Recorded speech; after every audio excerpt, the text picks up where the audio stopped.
दक्षमश्रीधाम अर्यमणं वरुणगुं सोममस्मिन् सरस्वतीन सुभगामयस्करत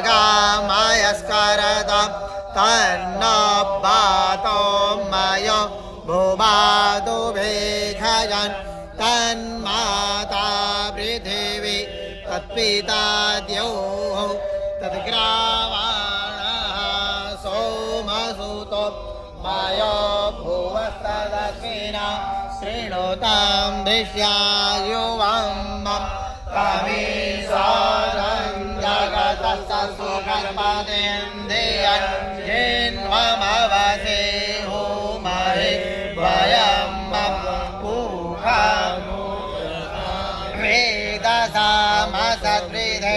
रक्षिता पायुरदब्धः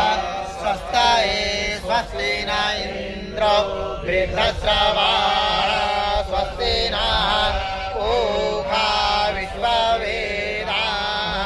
स्वस्ति नस्तारिभ्यो अरिष्टानेमिः स्वस्ति नो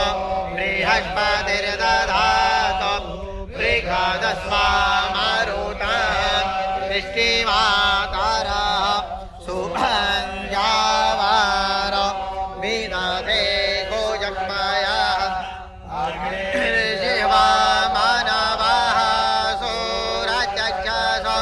विश्वेनो देवा अवसागमन्यः भद्रं कर्णेभिः शृणुयामदेवा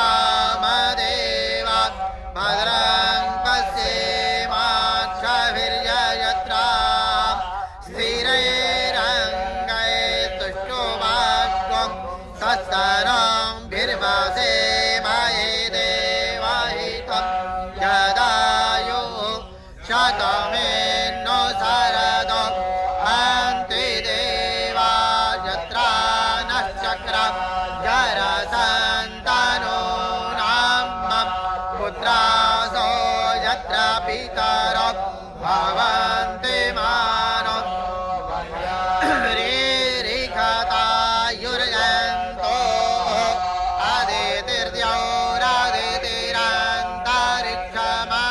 अदितिर्द्यौरदितिरन्तरिक्षमदितिर्माता स पिता स पुत्रः विश्वे देवा अदितिः